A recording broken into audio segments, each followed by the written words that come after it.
कायदा सुव्यवस्था कोलमडली, खासदार प्रणिती शिंदेंचा सरकारवर घणाघात. बालिकेवरील अत्याचार, सोलापूरमधील खून प्रकरणांवरून सरकारला जबाबदार ठरवत मुख्यमंत्र्यांच्या राजीनाम्याची मागणी. मंगळवारी काँग्रेस भवनात घेतलेल्या पत्रकार परिषदेत खासदार प्रणिती शिंदे यांनी राज्य सरकारवर तीव्र टीका केली.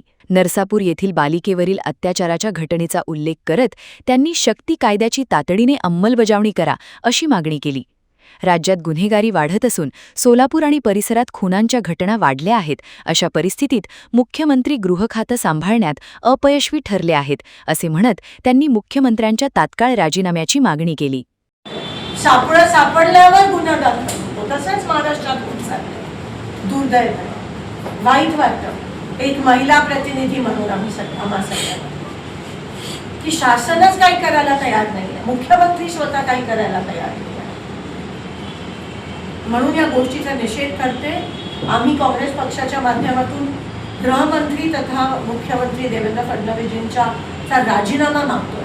पूर्णपणे प्रशासन वरपासून खालपर्यंत हे बदललं गेलं पाहिजे. आज जर कोणाला जाणीव नसेल, तुम्ही संविधानाची शपथ घेऊन ह्याच्यात येता, पण आज तुम्हीच जर रेपिस्ट असेल, बलात्कारी असतील, वाळू माफिया असतील, गुन्हेगार असतील, जर तुम्ही त्यांना पाठीशी घालत असाल तर तुम्हाला ना प्रशासनात ना शासनात राहण्याची काही अधिकार आहे.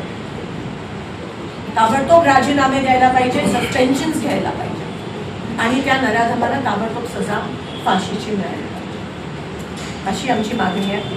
काल पंढरपूरला त्या चिमुकलीचे अर्थात पॉक्सोच्या अंतर्गत जास्त मी नाही बोलू शकत, पण तिचे काही नातेवाईक आहेत आणि त्यांना काल माझी त्यांच्याशी चर्चा झाली संध्याकाळी आणि ते आपल्याशी दोन शब्द बोलतील. त्यांची मागणी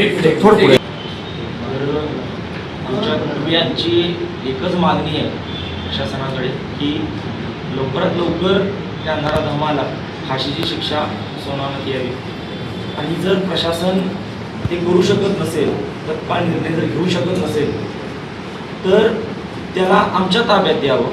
आम्ही जो काय असेल ते योग्य निर्णय आम्ही घेऊ शकतो.